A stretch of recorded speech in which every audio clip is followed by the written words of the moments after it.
Welcome back to Old School Sports and our OOTP 23 playthrough of the Kansas City Royals. We are in the early stages of the 2026 to 27 offseason. Royals coming off a great regular season, but a disappointing postseason.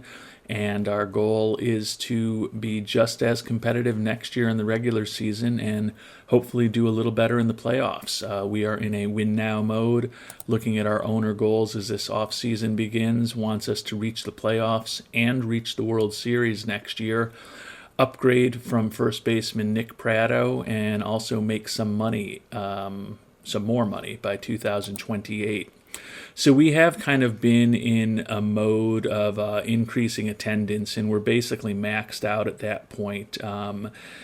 Getting attendance over 37,000 was a goal of our owners a couple of years ago, which we have achieved. So we are actually going to tick our ticket prices up a little bit more to $20.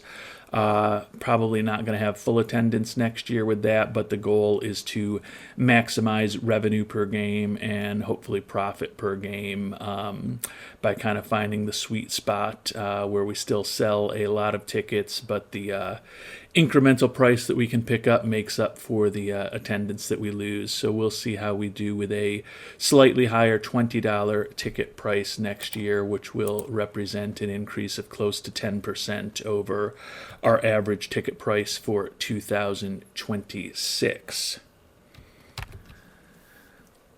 As we try to prepare for free agency or for some trades, we're in kind of an interesting position where we've got $11 million for free agents, but we only have about $4 million for extensions, which is going to mean that right now, until we make some other moves, we can only basically sign a good player to a one-year contract.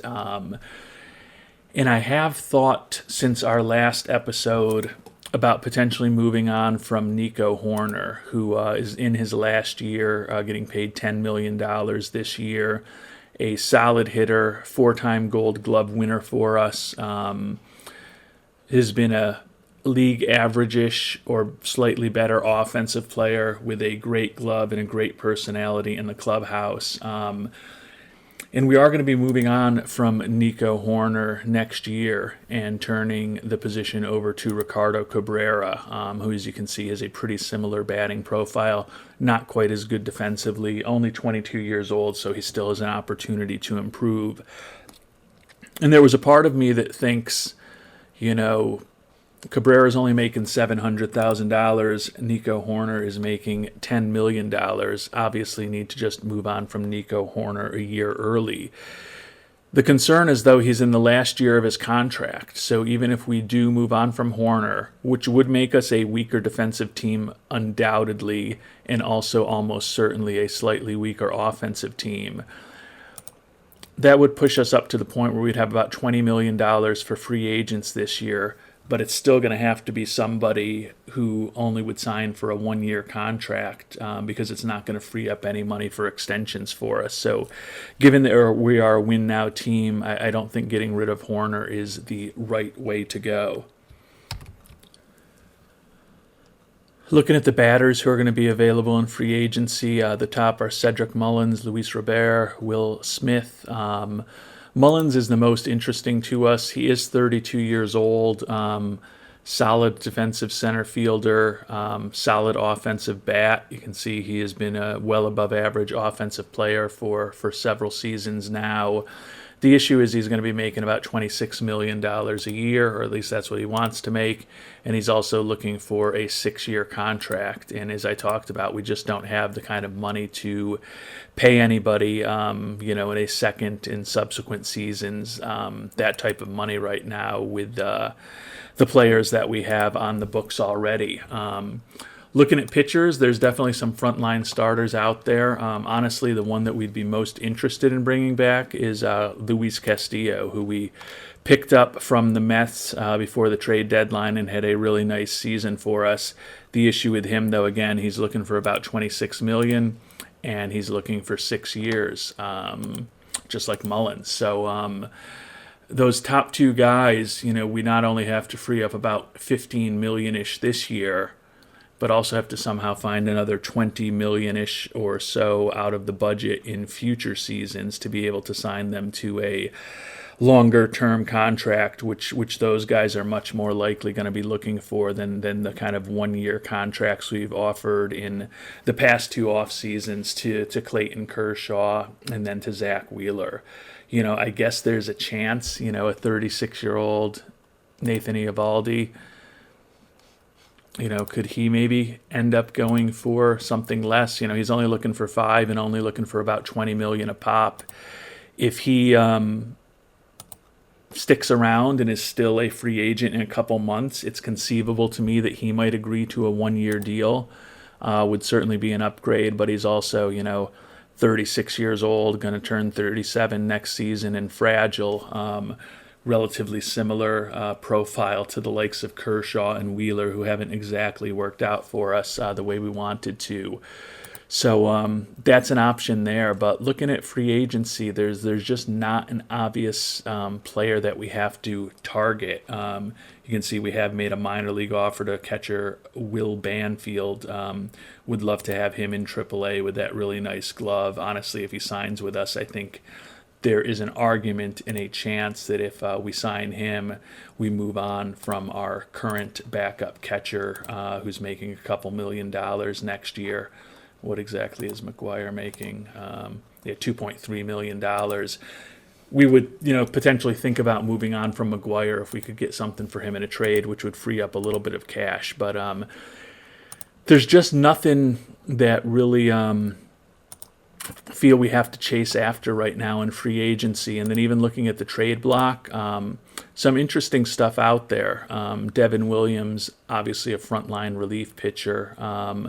But when you start looking at the starters, Paul Campbell and Patrick Sandoval are, at least according to our scout, the best. And both of them have been, league average-ish, a little better, a little worse type pitchers over the course of their careers. I don't see that, either of them is a huge upgrade over a Hayden Wisniewski or a Mackenzie Gore or even maybe a Ricky Vanasco in the back of our rotation. So I don't see about chasing them.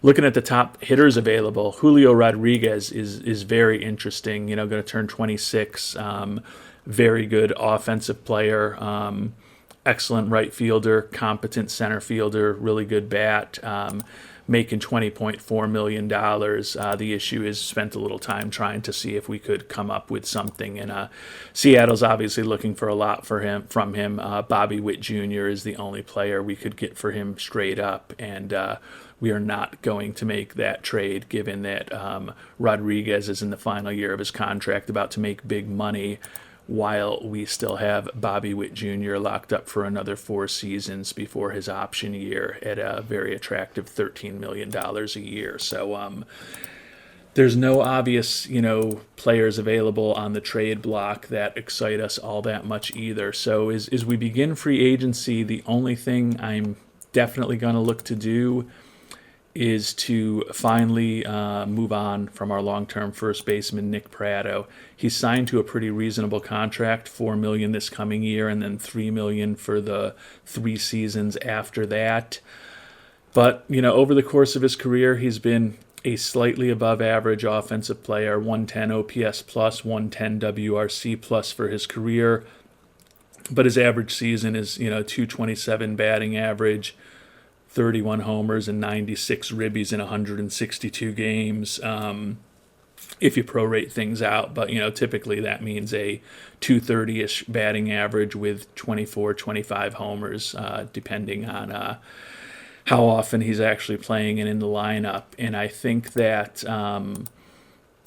we can get very similar production if we, potentially let Zach DeCenzo, who's on a league minimum contract, get more playing time at first base, and that'll also potentially open up some playing time at first base for Peyton Williams, also on a minimal contract, with a pretty similar, kind of career batting statistics. You look 109 OPS plus, 108 WRC plus for Peyton Williams, so basically the exact same offensive production.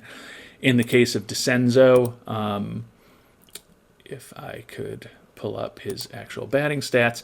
Has not been as productive over the course of his career, but he did have a 110 OPS plus in his sophomore season this year, made some improvements. So he was a pretty similar offensive player this past season, and he's actually a little better defensively than Prado. So we are going to move on from Prado, which will open up a little bit of money for free agents this year, also a little bit of money for extensions.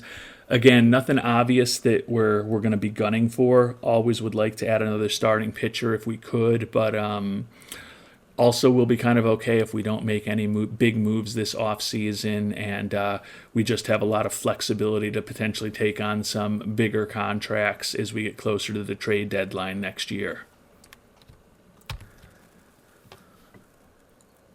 Well, as I've been trying to trade away Nick Prado, I've come to realize that no one really likes him very much as a player. And even though I thought his contract was a decent bargain, it's not that great. Finally, I've put together a deal where I don't have to retain any of the contract, which is positive. I have to throw in Christian Chamberlain, who's a 27-year-old who's never made it above high A ball, which is totally fine. Although I don't like putting in Alberto Osuna, who is a great personality, but he's another first baseman with some home run power. Did get up to the majors for the first time late this season. Don't love putting him in. But we'll get in return second baseman Jose Barrero, who is, at least according to the basic batting ratings, the definition of a league average hitter in just about everything. Pretty versatile defensively, can play a respectable second base and third base, can play shortstop in a pinch. They'll only hold on to 55% of his contract, though, so we're really not going to be freeing up much money at all trading away Prado in this deal. But it gets Prado off the books. Osuna, with the fact that we have DeZenzo and Williams already moving into the potential first base role opened up by the trade of Prado, doesn't really have much of a future with us, and I kind of prefer both DeZenzo and Williams. So giving up more than we would like to just to get Prado off the books, but my hope is that maybe Barrero ends up being a utility infielder for us, but my real hope is if we retain 20% of his salary at tops, we're just able to immediately flip him, and then we'll actually end up clearing a little bit of money off of our books, and hopefully we won't have to give up too much to do it. But I don't know. It's definitely time to move on from Prado. I just didn't think it was going to be so costly to do it. And actually, there's no guarantee that he's going to do it. Still need to submit the offer to him, and we had to put in $100,000 of cash just to get that last little 5% of Barrero's contract. So we'll see what Cincinnati has to say. I don't feel great about it. Barrero would be a really nice utility infielder, so I don't mind having him around, but I'd really prefer if we could use that money for something else over the longer term. So definitely would consider flipping him if and when he comes on board, if the Reds accept this offer that we're going to make.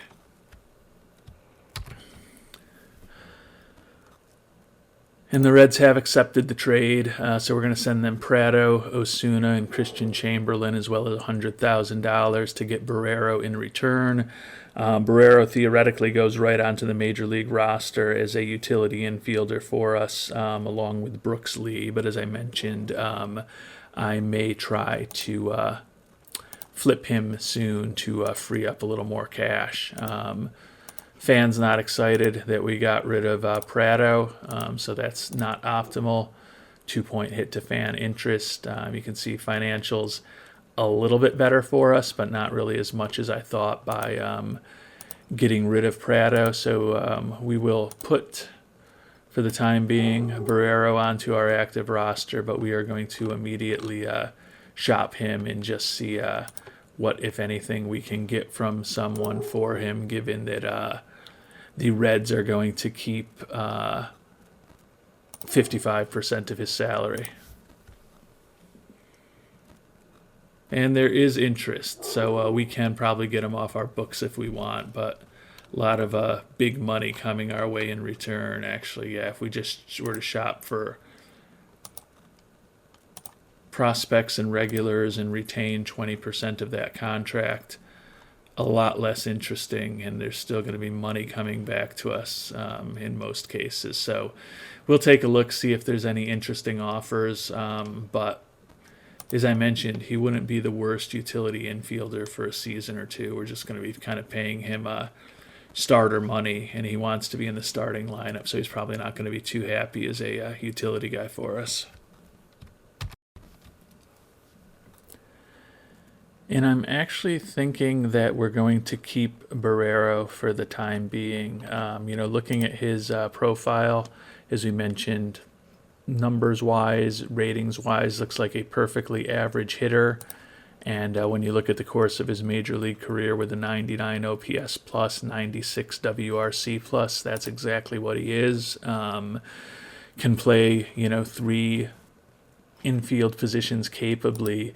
I think given that bat, he is a better kind of utility infielder than Brooks Lee is for us.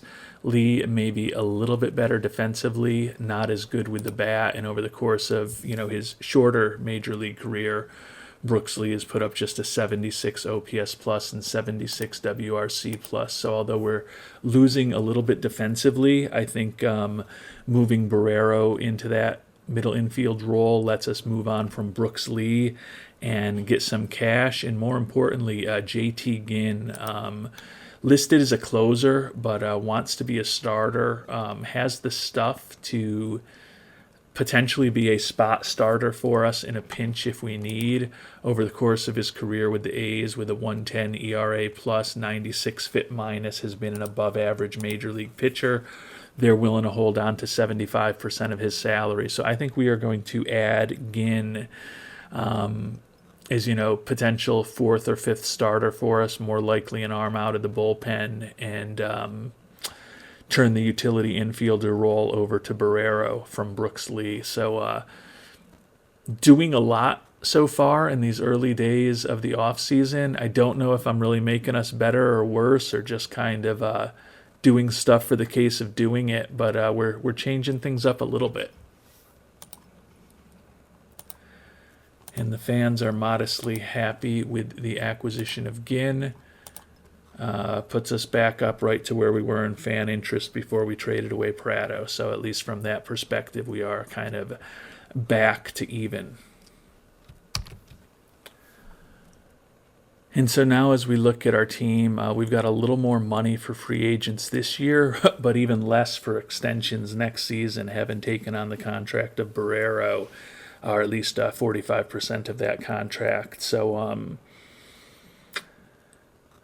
we're making these little moves on the margin. I think at this point it's just a matter of, seeing if there's anyone who potentially down the line we can sign to a 1-year contract as a free agent. Can always look for another starter, and could also kind of look for another utility infielder behind Barrero, since we let Brooks Lee go. But we certainly have people in the minors who could fill that role if we just want a glove.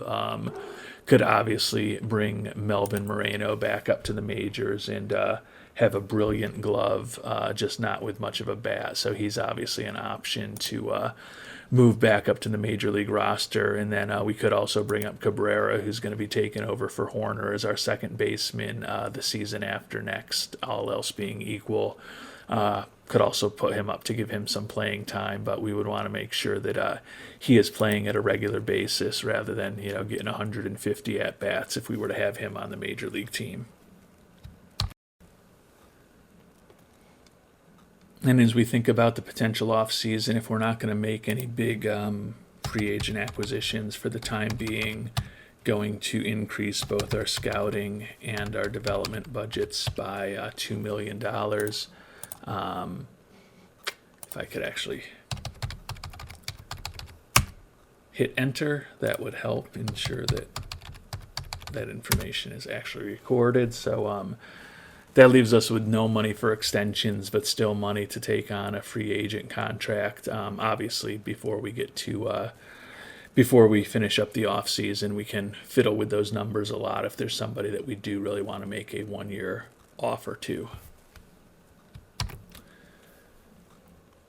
And probably not surprisingly, unable to get Will Banfield to bite on that offer for a minor league contract. He is still looking for a major league deal, rumored to be interested in joining the Twins. So would be great to have a player like that in AAA as potential organizational depth for us. Although we did actually, not too long ago, waive in DFA Shea Langelier to clear him off of the major league roster, and he did make it down to AAA.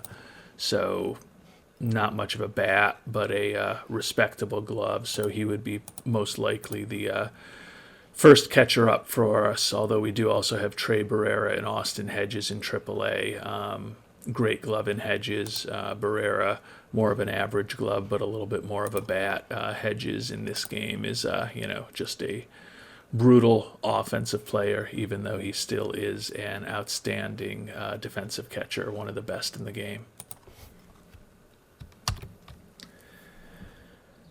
And a lot of the big-time players are flying off the market pretty fast. Cedric Mullins got a huge contract from the Mets, 5 years, $134 million total. So he clearly got pretty close to what he was looking for, in terms of an average annual salary, even more than I think he was looking for. Yeah, you can see 26, 28, 28, 26, and 26. So close to a $27 million average per season while he's going to be with the Mets. So the most interesting player left at this point is probably our buddy Luis Castillo. I assume he's still looking for 6 years. He's looking for 5 years now, $23 million a year. So his numbers are coming down a bit. If we could sign him to a 1-year deal, I would absolutely do that. I don't think he's going to do that, but we'll cut back both our scouting and development budgets significantly just to open up a little bit of cash and see if he even has any interest at all in a 1-year deal. Would love to bring him back if we could. I don't think he's at the point where he's going to want to do a 1-year deal yet, but we might as well find out and give it a shot before he moves on to somebody else. So if we were to offer you a 1-year deal for $20 million, how angry with us are you going to be? He's probably going to be pretty offended. Yeah, he's looking for 5 years, $23 million a year still. So if we up him to the $23.2 million a year that you're looking for, we're just going to do it for 1 year instead of 5. That's not a significant difference, is it, Luis?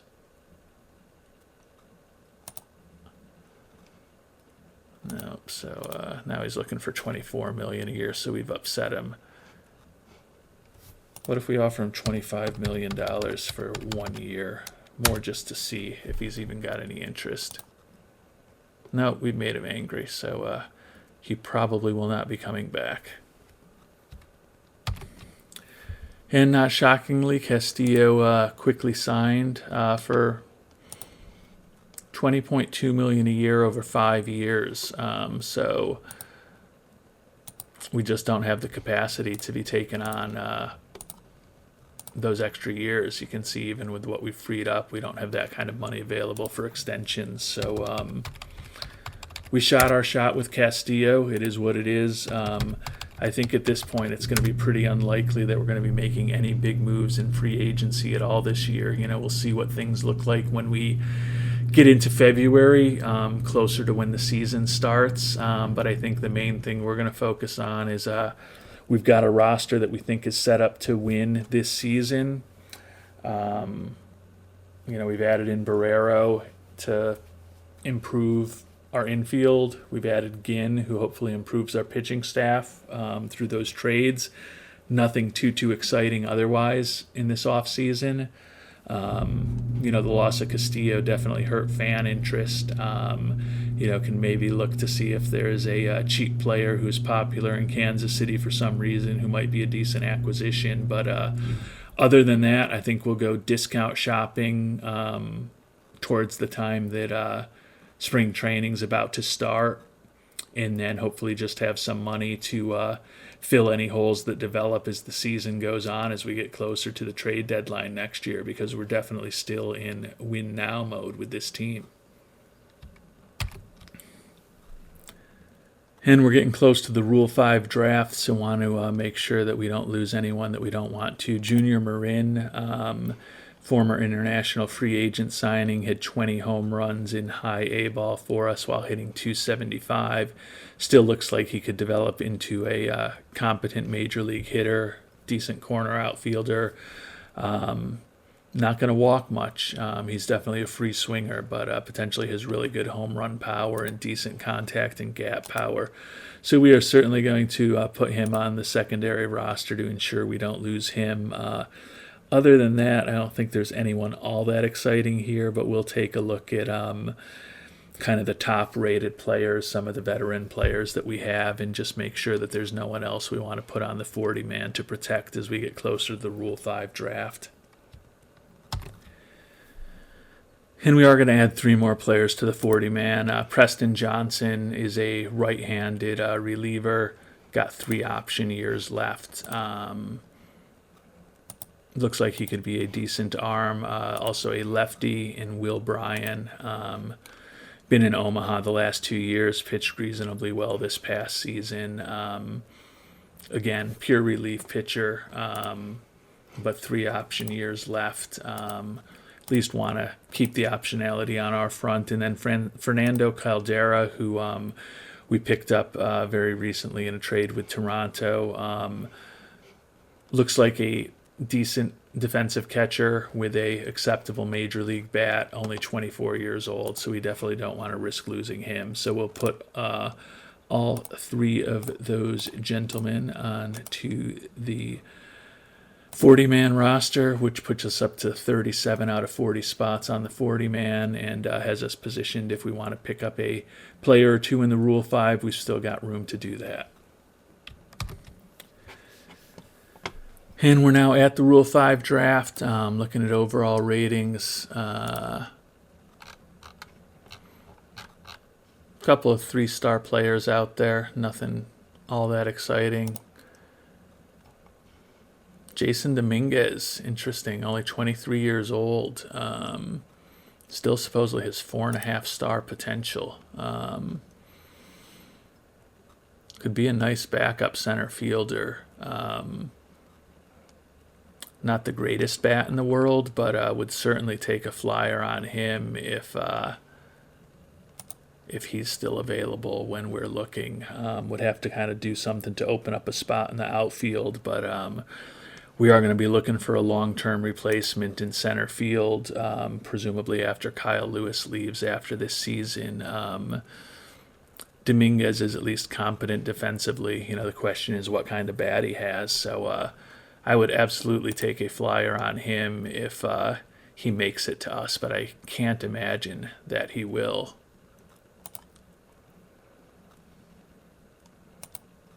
Ooh, and we did lose a player in the draft, Tyler Gentry, kind of a long-time AAA outfielder for us who has spent a little bit of time over the last couple seasons in with Kansas City. Not that great defensively.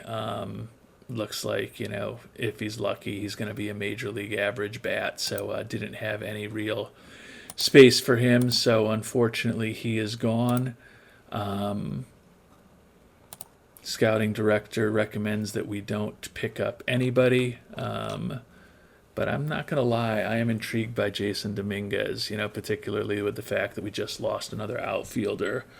Now the issue is with Frelick in left, Lewis in center, Lee in right, Paulini is kind of a backup, and then Peyton Williams also is an outfielder, but he could be getting some playing time at first base this year. May have to make some moves to fit Jason Dominguez on to the 26-man roster, but I'm definitely going to take a flyer on him. Worst case scenario is we send him back to the Yankees. Oh, although actually, sorry, those were OSA ratings that I was clicked on for some reason. Obviously, he's not as good when we look at what our scouting director thinks. Doesn't mean that that's not a reason not to pick him up. I'm still intrigued by some of the same things I was in terms of he can play a competent center field as a backup for us. His bat doesn't look quite as good according to our scout. What has Dominguez done in the majors over the course of his career? He was only up for 6 games a season ago with the Cubs. Did have a homer and 9 driven in 26 at-bats, so he hit 346, 176 OPS plus. He did hit like crazy. So he's not as good as was looking when I had somehow clicked on OSA by mistake. By the same token, it's kind of a free option. So we are going to go ahead and pick up Mr. Dominguez with our first pick in this draft. Auto draft until our next pick of the Rule 5. Presumably the scouting director doesn't think we should pick up anybody, but we're going to take a look at a couple of these other players and just make sure we're not missing out on anything. A couple other interesting players available in the Rule 5. Keenam Kim, 19-year-old in the Rockies organization. You can see he has potential to become a really good bat. He's got a horrible personality. Not really good at running or bunting or any of that kind of stuff. Fragile injury proneness. Just certainly not a player that a team that hopes to contend like ours could possibly have on the major league roster, because he's going to get absolutely overwhelmed at this point. He did hit 325 in rookie ball last year, but that was...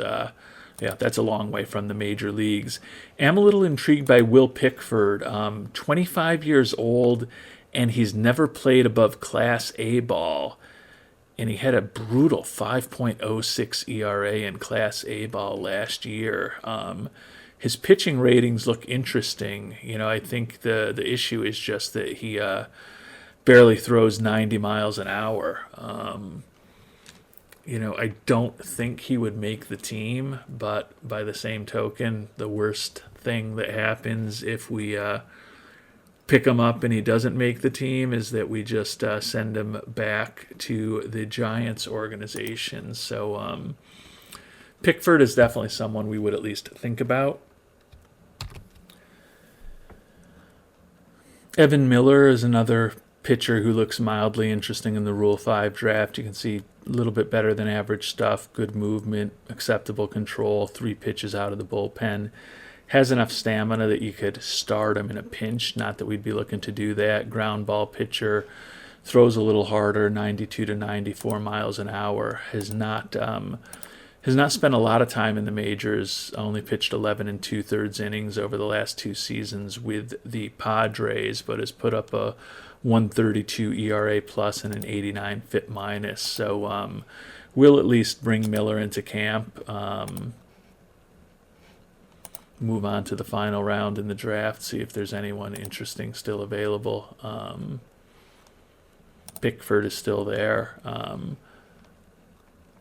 There's just no way he's going to make our major league roster. The profile looks interesting, but he's 25 years old, never been above A ball, and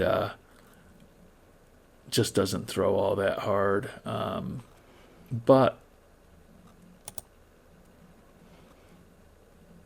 it doesn't hurt to bring him into camp, does it? We've gotten the comments that, we should at least take advantage of the free options all the time we can in the Rule 5 draft. So we will follow the advice of our watchers, and we'll bring on Pickford also. And that now gives us a completely full 40-man roster with the 3 Rule 5 picks that we made. So don't know how many of them are going to end up actually being on the team.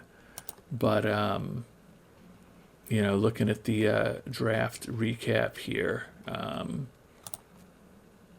we were the most active team. As I talked about earlier, we did lose Tyler Gentry, and there were 5 picks before we came up. But we also added Evan Miller and Will Pickford in the draft. So we got some options to look at in spring training at the very least. So we've made it to January. The big rush of free agent signings is done. Been a very quiet free agency for the Royals. The 2 trades, basically trading away Prado, bringing on Barrero, and then trading away Brooks Lee and bringing on Ginn, were really the 2 big moves that we've made so far. And I don't know how big those moves really are. But, again, we were a 99-win team last year. We don't have to make massive changes to think that we're going to be a competitive team again that's fighting for a playoff spot and hopefully making a longer trip through the postseason than we did this past year. So we are going to call it an episode. We are going to move on. In our next episode, we will finish up the final weeks of free agency. If there's any bargain basement shopping that we can do, we will do it there.